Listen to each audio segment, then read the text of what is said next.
So it is. Oh, wow. Thank you for that for the beautiful readings. That song I sang in choir growing up as a Caribbean Catholic girl. I went to Catholic school and I sing it frequently. This is the day that the Lord has made. Let us rejoice and be glad. He has saved my soul from death. He is my strength and my song. Sing to the mountains, sing to the sea. Raise your voices, lift your hearts. This is the day the Lord has made. Let all the earth rejoice.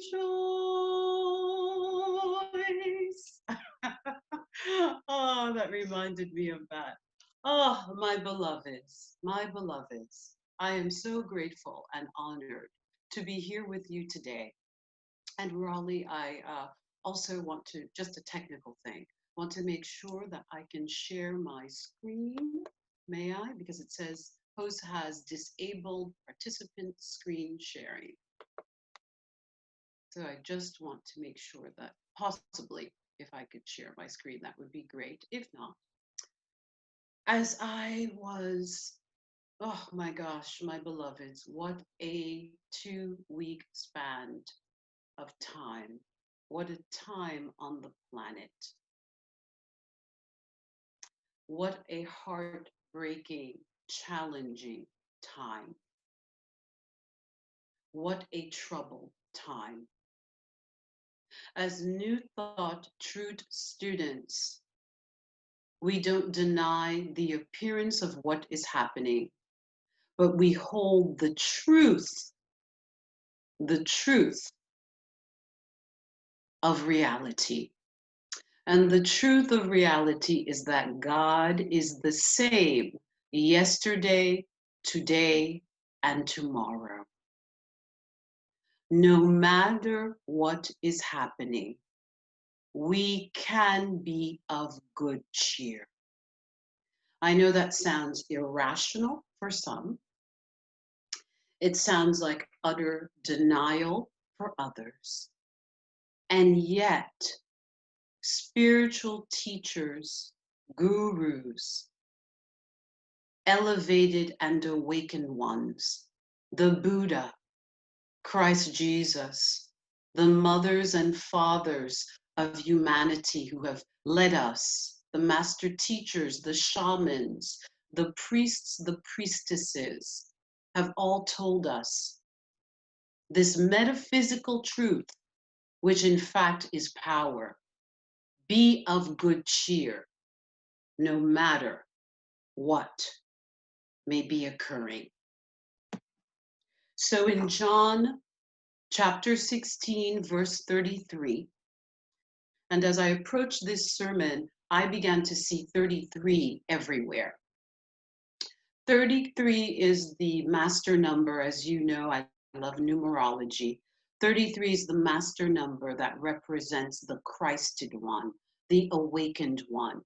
When you begin to see 33s everywhere, you are being led and guided by ascended masters, by the holy ones who have overcome this planet and everything, who have overcome Maya, illusion.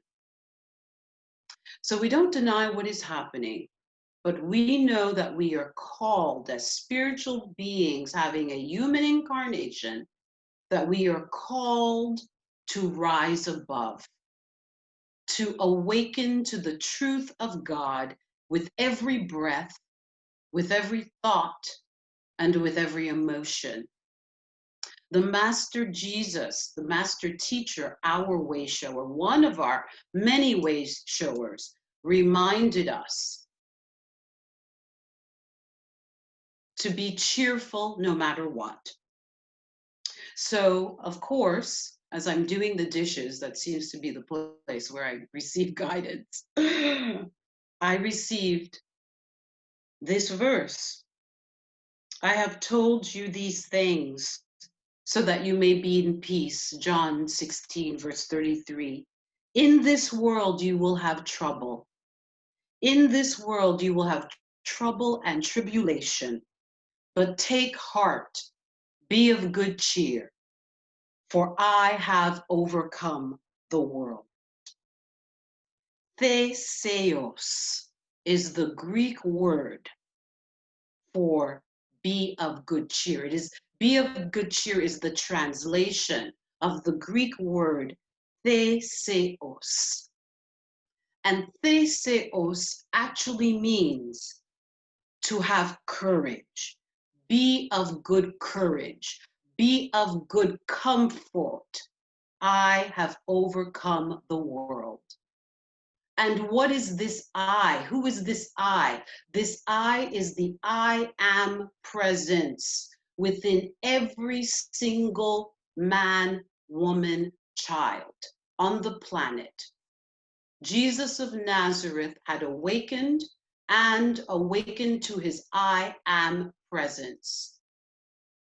And when we daily awaken to our I am presence by praying without ceasing, we too overcome the world of appearances, the world of our financial fears, the world of our physical health issues, the world of our fear, doubt, and worry and disharmony, the world of violence, the world of distress, the world of racism. The Buddhists say that there are 10 worlds that we can inhabit, and that there are millions of states. The Buddha and Jesus both awakened to the I am presence. Jesus's path awakened him to the divine love of the universe that is symbolized in Abba, the Father, the divine presence. And the Buddha's path of awakening to his I am presence was overcoming the world, awakening to the fact that all of this in the truest reality, because God is the only reality, that all of this is illusion. He overcame the illusion of this world of suffering by the middle path of balance, not one extreme or the other, but the middle path. He awakened to nirvana, a state of transcendence, by recognizing that on this plane, there will be suffering. We do not deny death, destruction, suffering, dis-ease, or destruction. That would be a spiritual bypass. We don't deny racism. That would be spiritual bypass. We hold that, but as these master teachers have shown us, we transcend by knowing that only love is real. Even when we see humanity acting from a place of hatred, as Martin Luther King did, we see the mountaintop. We don't focus on the scuffle happening at the bottom, at the base of the mountain. We look to the hills and we see the light of God. That is our focus. That is our work. That is the transcendence. We dance with all of these factors and we transcend. So Jesus the Christ, our way shower, overcame the world by aligning himself with the love of the I am presence. And by aligning himself with the love of the I am presence, he became a miracle worker. And you and I can become miracle workers, peacemakers by aligning with the love of God, which is a powerful force field. In the meditation, which was downloaded, I never even thought I would do that. That bubble of protection is the love of God enfolding you, flowing out into the world and circling the planet. The Buddha overcame the world by aligning with the I am presence. It's all God, all of it. By looking suffering in the eye and knowing that it was illusion. What does that mean? It doesn't mean that we don't cut and bleed, but the truth is God. The truth is nirvana. The truth is transcendence. The truth is alignment with God. This presence that is never an absence, the same yesterday, today, and tomorrow. And thus, we are of good cheer. We are of good cheer. So I'm going to share my screen. The title of my talk is Be of Good Cheer. Freedom is in mind. The mind of God. As we align with the mind of God, we are free. Now, I really wanted to say freedom is in the mind. I typed it so quickly that the fell out, and I said everything is in divine order. But be of good cheer because freedom is in the mind. We cannot allow ourselves to get seduced by the shadow. Racism is the shadow side of America. It is a history that is real, but it is the darkness. This is a fight between the light and the darkness within the mind of humanity, within the mind of every human being. Will I serve God or mammon? Materialism. And racism is hyper materialism. What do I mean by that? The focus, the hyper focus that we are only our gender, our race, and everything else, that we are only these bodies. And what does that bring about? Fear. Oh my God, if I'm only my body and I'm Black and I could get killed at every second and every person that looks at me has to be evil and they all want my death and my destruction, and oh my God, what am I gonna do? Or oh my God, I'm white and I'm just so privileged and I'm so hateful, and how do I detach myself from this legacy, and I can't get out of it, and it's all that I am is this legacy and this hatred, and I hate it and I hate myself and I feel guilty.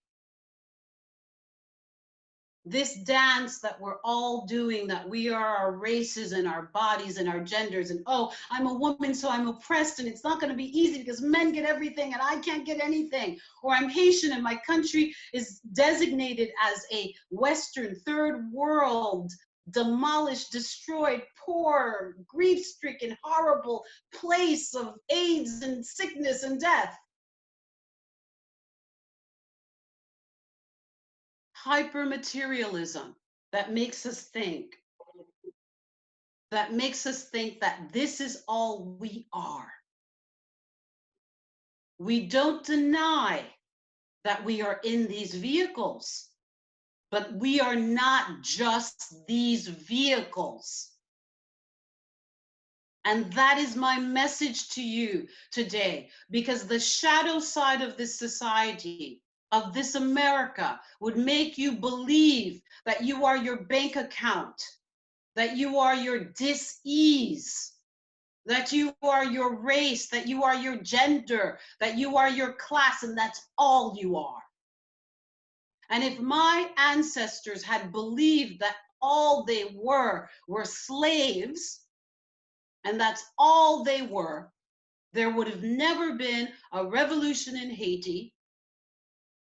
the first Black nation in the Western Hemisphere in 1804 to be free, to fight against the British, the French, and the Spaniards for 10 years. So much so that France was broke and had to sell the Louisiana, the middle of America, back to the United States for $30 million, hence the Louisiana Purchase.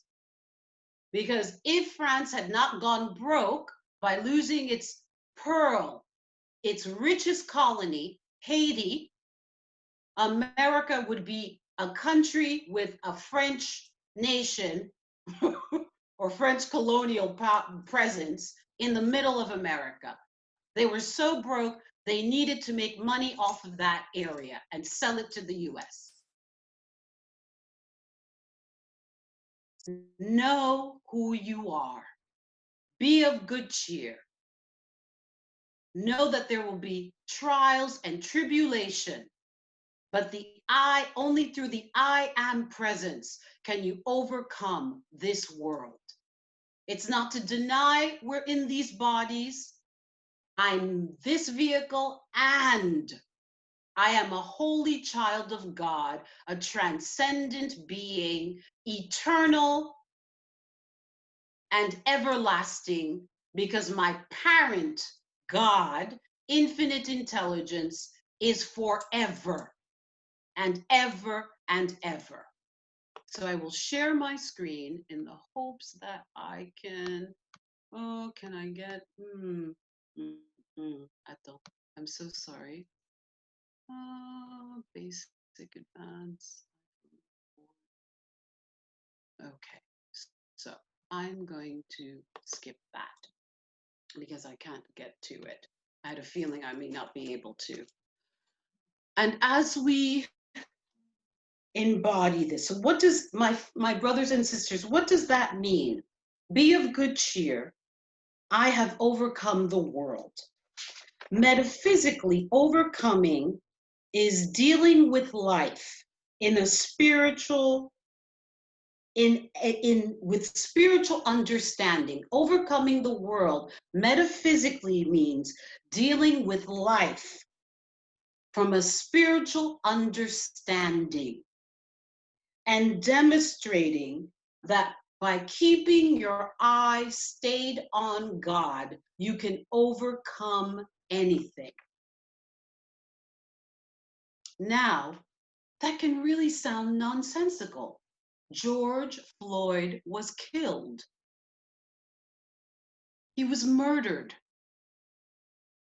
So here you are, Martine, saying that in this scripture, Jesus says you can overcome this world, be of good cheer, but people can get murdered.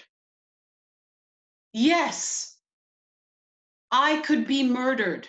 Yes, because I'm in this body, because I'm in this Black body. But I swear to every one of you, I know that I am a spirit and a soul first, and that I live eternally. Every single one of us will come to the end, to the other side of the dash, as Reverend Carlos tells us. There's a dash in the middle. When you were born, the dash, and right now that date is empty. Every single one of us will transition and leave this life. And yet I know with every fiber of my being that I am not just what I appear to be, that I am eternal. So I'm asking each one of you to take this leap of faith, to renew your faith, and to believe that even though there is violence, murder, hatred, and evil acts, even though each and every one of us could be harmed by a criminally insane human being. Every day we see this violence on the news. That our souls and yet our souls will overcome this world. That is the truth. And so what do we do as faith students, as truth students? We practice the truth in our everyday lives. We even say it. We practice these truths in our everyday lives.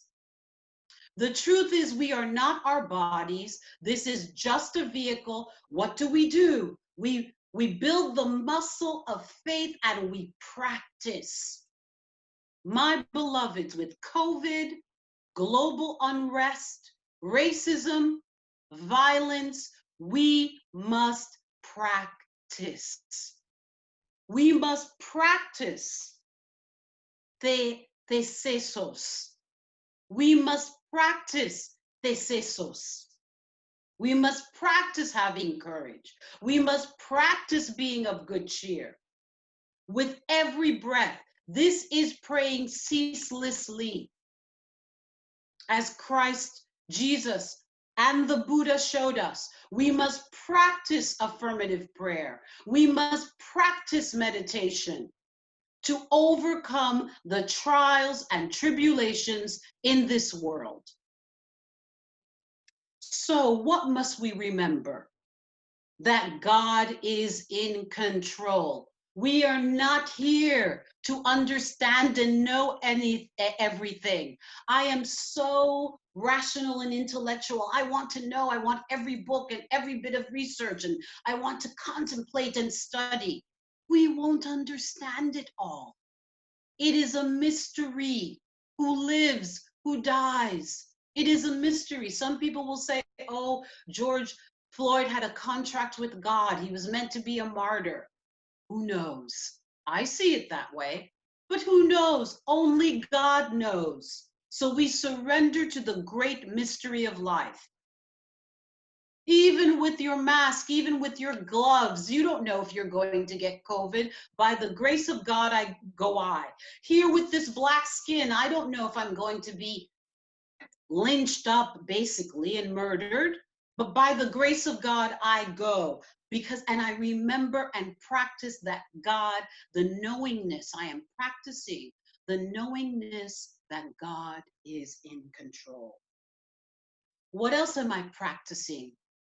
That we are practicing, that God never changes. Hasn't the weather been magnificent?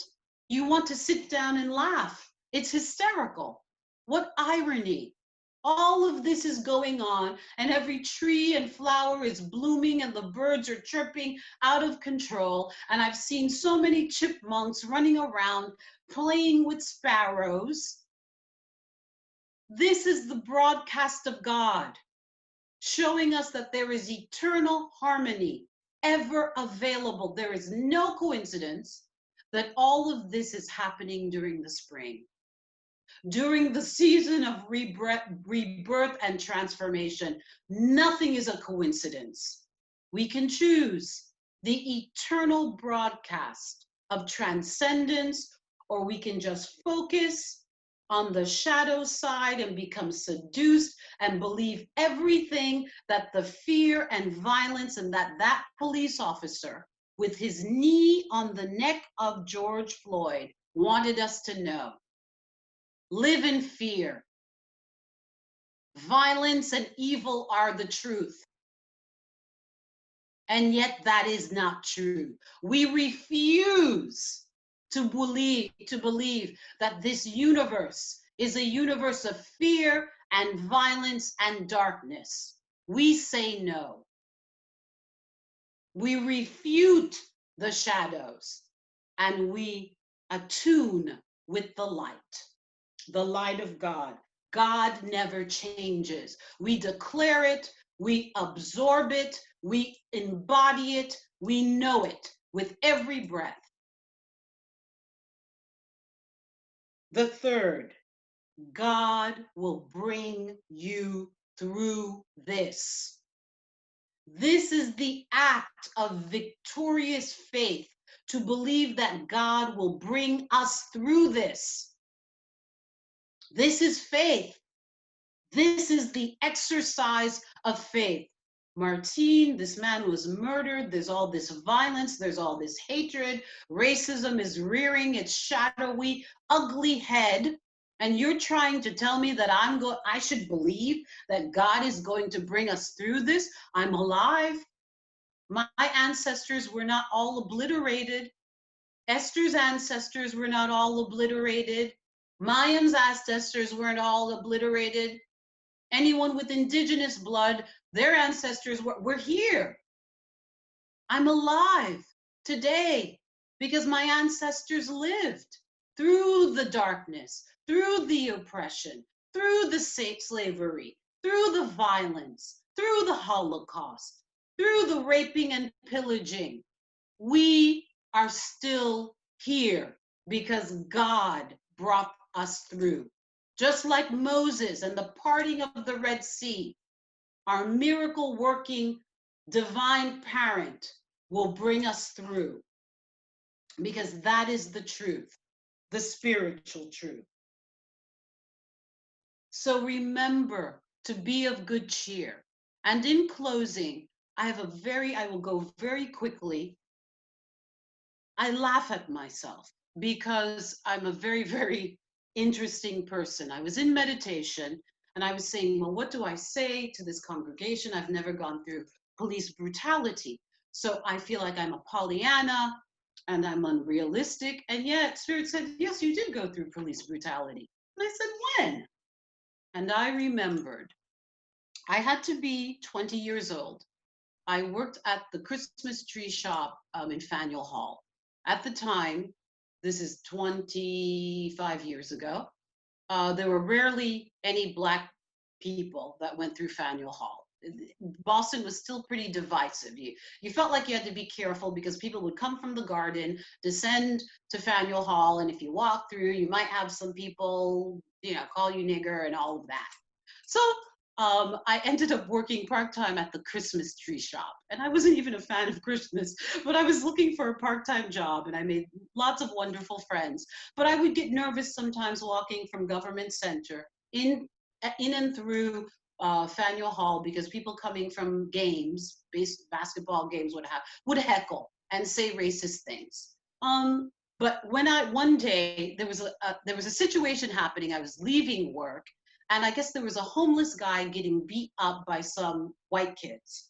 And there was this tall, thin, I heard a British accent, tall girl, she was my age, 19, British girl, saying, "You bloody racist, stop bothering him, you're racist, you're horrible, blah, blah, blah, blah, blah." So she and I started saying, no one said anything. And we became fast friends. She became my best friend at the time, Heidi Grassley. Heidi lived in Lincoln. Her mother was a petty royal, she was of the royal family, British, but grew up in Zimbabwe. Her father was German and owned corporations. Heidi and I fell in love with each other, and I would drive to Lincoln and I would be stopped by the police. They would call her house and she would have to come and get me because they didn't understand why I was in Lincoln visiting my best friend. These people became a second family to me. So here we are, besties. We decide she has cousins who are visiting from one weekend. She has cousins who are visiting from Germany. And the four of us decide that we are going to go to Montreal for the weekend. So we get in our car, and I remember we were out of school. I was in college. It was summer vacation. We were all out of school. So it was a random weekend, let's say in July. I know it wasn't a holiday weekend. And as we were heading, we were about 1 hour from the border. We were nearing Burlington, Vermont. The road was completely empty. There was no one else in the road. And I would say maybe it was 1 o'clock. Maybe we'd left, it takes about 6 hours. So we were an hour away from Montreal, hour and a half. As we are driving, out of the blue, we become surrounded. We are forced to stop because we become surrounded by 6 police cars, and with their microphones, They tell us to stop. We come to a halt because as we're going down the highway, 89, I think it is, we have three oncoming cop cars that are coming in front of us. So we stop, we go, oh my God, and we're doing 80, we come to a full stop. And as we stop, there are three more cop cars that come up behind us. They come out of their cars at gunpoint, with their guns in their hands. Two times, 6, 12 police, all leaning against their cars at gunpoint. They tell us to get out of the car slowly with our hands up. I am the only Black person. Heidi, who is very British, we're grown. She goes, what the bloody fuck? She's driving, and I remember I didn't have a car. We were driving her Saab. So, I mean, she's driving, and at the time, a Saab was a very, very fancy car, very bourgeoisie. So she gets out of the car. I'm next to her cousins, who spoke English, but very haltingly. We all get out of the car. And she goes, what the bloody hell is this fucking shit that's going on? What the hell? And these cops are now coming up to us at gunpoint. Move away from the car. Move away from the car. We move. Keep your hands up. Our hands are up. I start to cry. I'm like, oh my God. So I'm calming myself down, trying to keep it together. They ransack the car. They are running through. They are our luggage, and Heidi's losing it. My father owns companies. I'm going to take the whole state of Vermont down. How dare you do this to us? She's not stopping. My girlfriend was a fighter. She's like, how dare you? She's going on. I turned to one of the officers. So I'm thinking, stupidly, I can reason with these people.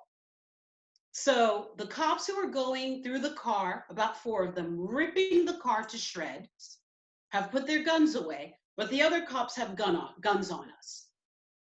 And I turned to one of the cops, stupidly, and I said, sir, and I said, Martine, be as polite as possible. I said, sir, what have we done? Why are you doing this to us? He's like, you motherfucking nigger, you better shut the fuck up. And I said, sir, before I knew it, this man, 6'4", 250 pounds, slams me against the car. I've never been, slams me against the car, puts me in handcuffs. If you fucking open your mouth again, I will fucking beat the hell out of you. I burst into tears. I'm hyperventilating. Heidi's like, you motherfucking racist, you leave my friend alone. We're arresting her. He takes me to a police car. He shoves me against the door. He then pulls me like by my arms. I thought my arms were gone. I have never, handcuffs are some of the most frightening things you can't, he puts me in the back of his cop car. So I'm forced to watch my friends. Heidi is losing it. Her arms are flailing. She's tall. She looks like a Barbie doll. The other two, her cousins, are crying. She gets into a cop car. They put them in cop cars. We leave our car and they drive us all. I cannot breathe. I'm hyperventilating. They drive us to the nearest police station. In the police station, we were in a room, I call it a cage. I was put into a jail cell that was part of an office. So there was a desk and a chair. They put me in the jail cell. I cannot stop, I cannot breathe. They start asking questions about me. Who is she? Blah, blah, blah, blah. Heidi's like, I'm going to fucking sue the state of Vermont. My father owns companies in Europe, Africa, and Asia. We're going to take you down. I can't believe you bloody racists are doing this to my friend. And so they're asking her questions and I'm trying to answer. I'm a college student. He's like, shut the fuck up, you nigger. You're not answering. What does she do? Who is she? She's like, she's a bloody student. We're all students. My cousins are visiting for the summer. We don't even do drugs. What the fuck is going on? 5 hours. 5 hours. They detain us. They let us go, but they charge me with disorderly conduct. I've done nothing. What I said was, officer, what have we done? Why are you doing this to us? The car is there. Our clothes are everywhere. Our car is practically destroyed. We sit at the police station. We're stunned. Out of the blue, you can go. Disorderly conduct. You have to come back here in 3 weeks for a court case to me. And oh my gosh, talking about this. We get the hell out of the police station. We drive like to the nearest Dunkin' Donuts in Burlington. And then we try to figure out, do we have the courage to drive back through Vermont, back to Boston? And we can't. We wanted to get the hell out of this America. We were so, her cousins cannot stop crying. They have never been to the United States. This was their first weekend in the US. We drive to Montreal. We were staying with my aunt and uncle, being typical bourgeoisie, upper middle class, Francophone Haitians. My aunt and uncles then proceed to say, well, you must have done something. No one stops anyone for all this reason. You did something, you are young people behaving badly. I'm like, it's just beautiful, the omniverse. My beloved friend who would have taken a knife and a gunshots for me, white. The police who would have probably, God knows what they would have done to me if I was with a group of Black people.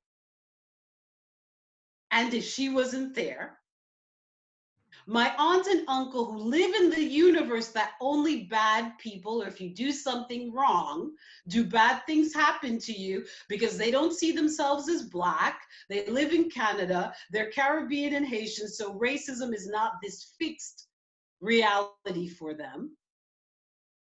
So I digress. Go back. So Heidi and her cousins leave that day. I stay in Montreal for a week because I didn't even want to set foot in America. Her cousins are so devastated. They go back to Lincoln. They took a flight out the next day. They said they would never set foot in America again. They were so devastated by what they had seen and how I was treated.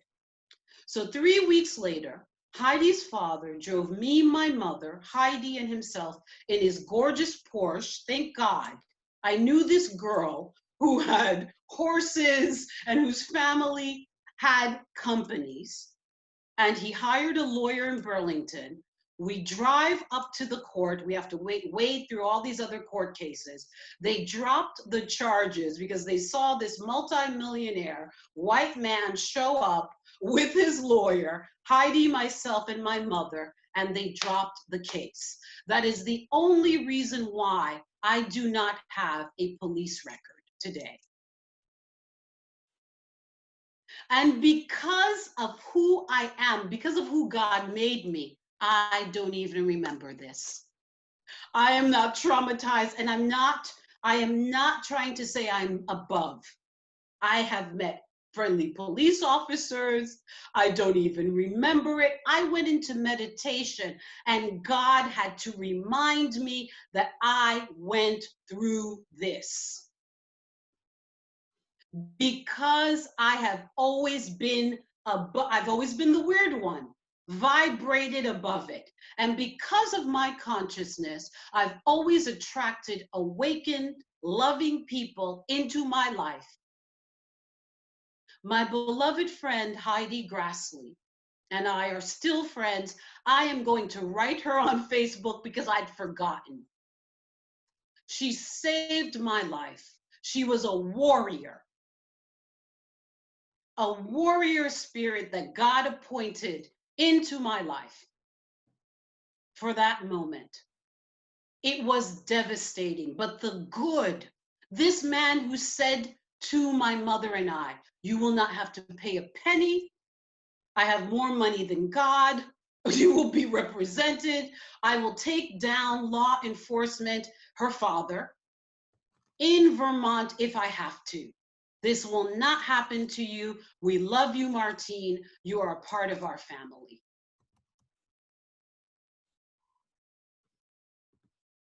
I don't even know what to say. but that the grace of God protects us against all evil. For those of us who align with God. Ernest Holmes says that bullets will fly, and because of your consciousness, you will not be there. But by God's grace, my life was saved. My life was saved. But the reality of this racism, of this violence against people in this body, in this country, is real. So much so that it devastates people of all races. I wish I could be in contact with her cousins right now, because I know that they remember. They were so traumatized, they were like, we can't stay here for the summer. We are never coming back. Come to visit us in Germany. We're not setting foot in America again. That's the devastation of what racial injustice can do to white people and Black people and everyone else. So my beloved family, in closing, as I remember this experience of police brutality, that I was actually a victim of police brutality because I don't walk in that. God had to remind me, this is a world of darkness. There will be trials and tribulation, but align with God. And by God's grace, it will protect you.